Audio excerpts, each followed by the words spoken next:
تو یہ ساری چیزیں ہیں، تو گھر میں افراتفری کا، ان کے گھر میں افراتفری کا سما ہوتا ہے 2400 گھنٹے، جس طرح نا ہائی الرٹ جو ہے نا وہ جاری ہوتا ہے، کیونکہ ولاگ سے تو چھٹی کرنی نہیں ہے، وہ تو ایک انہوں نے چیلنج لیا ہوا ہے کہ بھئی چمڑی جائے دمڑی نہ جائے، ہیں اپنا سب کچھ اجڑ جائے، ولاگ نہ ختم ہو، نہیں رکنا چاہیے، چاہے کچھ بھی ہو جائے، ٹھیک ہے۔ تو یہ ایک عجیب سی بات ہے، ویسے ہی مجھے اللہ معاف کرے، استغفر اللہ، یہ کہنا نہیں چاہیے، یوں قسم نہیں کھا لینی چاہیے کہ بھئی ولاگ آئے گا ہی آئے گا، اپنی صحت اپنی زندگی سے بڑھ کے، اپنے گھر کی خوشیوں سے بڑھ کر کچھ نہیں ہوتا۔ لیکن پھر اب کیا کہا جائے بھئی، رجب بھٹ کی اماں نے چیلنج دیا ہوا اپنے لاڈلے کو، تو بہرحال جی مجھے نہیں لگتا کہ اس میں ایمان کا کوئی قصور ہے، ٹھیک ہے۔ ان کے گھر میں 2400 گھنٹے ہائی الرٹ رہتا ہے، اور 2400 گھنٹے کبھی کوئی لونڈے لپاڑے آ رہے ہیں جا رہے ہیں، تماشے، گن مین، واچ مین، کبھی ادھر سے کچھ کبھی ادھر سے کچھ، کبھی اماں رو رہی ہے کبھی ابا کچھ کہہ رہا ہے، تو وہ ان چیزوں کی عادی نہیں ہے، اس کے باوجود وہ خود نہیں جاتی، یہ خود اس کو بھیج دیتے ہیں، کیونکہ شاید یہ اس کو، ان کو لگتا ہے کہ بھئی ہم اتنے سارے کام جام، ہم نے اتنے سارے کام کرنے ہوتے ہیں، دن بھر ولاگ بنانا ہوتا ہے اور بہت ساری چیزوں کو فیس کرنا ہوتا ہے، تو وہاں ہمیں ایمان کی بھی ٹینشن ہوتی ہے کہ اس کو بھی دیکھنا پڑتا ہے ہمیں، تو اس لیے بہتر یہی ہے کہ اس کو اماں کے گھر چھوڑ دیا جائے۔ تو وہ بیچاری کیا کرے پھر، آپ بتائیں نا مجھے کہ کون عورت ہے جو اپنے شوہر سے دور رہتی ہے، وہ بھی شادی کی، وہ بھی نئی نویلی دلہن، ابھی 4-5 مہینے بھی نہیں ہوئے شادی کو، کون کون خاتون ہے، کبھی آپ نے ایسے دیکھا کہ لڑکی کہے کہ بھئی نہیں میں تو، ہاں کچھ ہوتی ہوں گی جن کے شاید سسرال میں ان کے پسند سے شادی نہیں ہوتی، یا وہ خوش نہیں ہوتی، یا ان کے کچھ مسئلے مسائل ہوتے ہیں، ٹھیک ہے، تو ان کا دل نہیں لگتا سسرال میں، تو ایمان کی تو ایسا کوئی مسئلہ نہیں تھا، ایمان کی تو اپنی پسند، مطلب خوشی سے شادی ہوئی ہے، اور اس نے خود بولا ہے رجب مجھے پسند ہے، تو وہ بڑی خوش ہے، اور ہمیشہ ہی رجب فیملی کے منہ سے یہی بات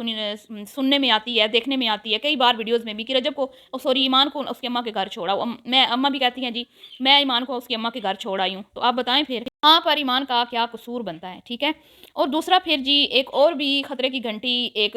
پریڈکشن کرنے والی خاتون نے بجائی تھی کہ اگر ایمان کو بھی سوشل میڈیا پر وہ یہ لے آیا، اور وہ بھی اگر فیمس ہو گئی، ہٹ ہو گئی، یا اس نے بھی کچھ سوشل میڈیا پہ اپنا اکاؤنٹ وغیرہ بنا لیا کہیں پہ، تو یہ نہ ہو کہ وہ اس کو اس سے زیادہ لوگ اس کو پسند کرنے لگے، اس سے بھی رجب فیملی کو نقصان ہو سکتا ہے۔ اب واللہ عالم رجب صاحب کیوں جو ہیں وہ اپنی بیوی سے دور رہتے ہیں، اور اتنی کاموں میں بزی رہتے ہیں کہ اپنی وائف کے لیے ٹائم نہیں ہے، اپنے لیے ٹائم نہیں ہے، گھر والوں کے لیے ٹائم نہیں ہے، مطلب کہ کوئی زندگی ختم زندگی تو ختم ہو جائے تو سارے سلسلے ختم ہو جاتے ہیں، تو مطلب پیسہ کمانا کوئی اتنا ضروری نہیں ہوتا کہ آپ اس پیسے کا فائدہ ہی کیا جو آپ کو آپ کی زندگی میں خوشی نہ لائے، سکون نہ لائے۔ تو بہرحال جی آپ بات کرتے ہیں 1.5-2 کروڑ کا جو نقصان ہوا ہے، یہ صرف میٹ اپ تھا، اور یہ رمضان میں، اور شیطان ویسے بند ہوتا ہے، لیکن یہاں پہ سارے نفس کے جو اپنا ہمارا نفس ہے نا، وہ تو ہمارے قابو میں نہیں ہوتا، وہ بھی نفس شیطان سے زیادہ جو ہے وہ خطرناک ہے،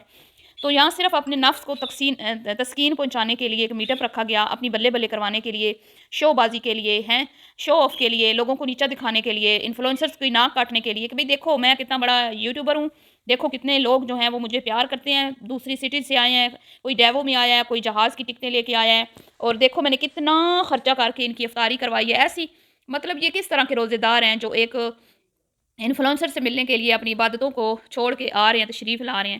تو مجھے تو ان لوگوں پہ حیرانگی ہوتی ہے۔ اور 1.5-2 کروڑ کی جو ایک اماؤنٹ تھی، یہ خرچ کر کے رجب صاحب بہت سارے غریب لوگوں کا دل جیت سکتے تھے، بہت ہی اس پیسے سے بہت سارے لوگوں کے گھر بن سکتے تھے، ٹھیک ہے، غریب لوگوں کو چھت فراہم کی جا سکتی تھی، کئی خاندان خوشحال ہو سکتے تھے، کئی گھروں کا روزگار چل سکتا تھا، ٹھیلے لگ سکتے تھے، چھوٹے چھوٹے سے بزنس جو ہوتے ہیں 50,000 لاکھ 1.5-2 لاکھ سے جو شروع ہوتے ہیں وہ ہو سکتے تھے، بہت کام ہو سکتے تھے، اور وہ کام کر کے بھی رجب کو بہت پیار ملتا، رجب کی بہت بلے بلے ہوتی، رجب کو بہت سراہا جاتا، یا پھر یہ جو آپ کھانا دے رہے تھے یہ میٹ اپ کے نام پہ نہ بناتے، ویسے ہی آپ کھلے عام لوگوں کو غریبوں کو کھلا دیتے، لیکن افسوس کے ساتھ کہنا پڑتا ہے کہ اپنے خود کو نفس کو تسکین پہنچانے کے لیے کہ بھئی دنیا کو پتہ تو چلے نا کہ بھئی رجب صاحب کے 6 ملین اتنے کم عرصے میں ہو گئے ہیں، اس کے لیے اتنا خرچہ کیا اور وہ سارا خرچہ ڈوب گیا، اور کوئی ہو نہ ہو یہ اندر کا ہی ان کا کوئی ایسا مخالف ہے جس کو یہ سمجھتے دوست ہیں، جو ان کی دوستوں کی لسٹ میں ہے، لیکن وہ ان کا دوست نہیں ہے، جو عین موقع پر ان کو کوئی کہتے ہیں نا کہ چونٹ پہنچاتا ہے، جیسے پہلے اس کو گھر سے اٹھایا گیا تھا، وہ جو بھی وہ ویپن اس کو دیا گیا تھا، اور وہ جو لائن کا بچہ ٹھیک ہے اس کے وجہ سے، اور اب پھر اس کا میٹ اپ بالکل جب ہر چیز تیار تھی، سارا خرچہ ہو گیا تھا، پیمنٹ ہو گئی تھی، اس نے پیسے دے دیے ہوئے تھے، اور عین موقع پر، پہلے نہیں عین موقع پر اس کو چوٹ پہنچائی گئی، تو یہ اس کا اپنا قریبی ہے، کوئی اور نہیں جو اس کو خوش نہیں دیکھ سکتا، اور یہ پیسہ یوں اڑاتا ہے جیسے یہ کماتا ہے، مطلب جتنی آسانی سے یہ کماتا ہے اتنی آسانی سے یہ اڑا دیتا ہے، محنت سے کمائی ہوئی جو رقم ہوتی ہے وہ انسان اس طرح کبھی بھی اس کو میں یاشی کہوں گی، ٹھیک ہے، بلے بلے کروانے کے لیے کبھی بھی ضائع نہیں کرتا، ٹھیک ہے۔ تو یہ مطلب کہ بہت افسوس ہوا ہے مجھے، یہ اس کی رقم جو ہے وہ مطلب وہ کھانا تو چلو لوگوں نے کھا لیا لیکن پھر بھی اس کا نقصان ہوا ہے، ٹھیک ہے، کیونکہ وہ کھانا بھی باسی ہو گیا تھا، کوئی اتنا فریش نہیں رہا۔ تو بہرحال جی اب ہم کیا کہہ سکتے ہیں، فیصلہ آپ نے کرنا ہے۔ اپنی کامنٹس میں رائے کا اظہار کیجیے گا۔ ملتی ہوں نیکسٹ ویڈیو میں، بھی کے لیے اتنا ہی، اللہ حافظ۔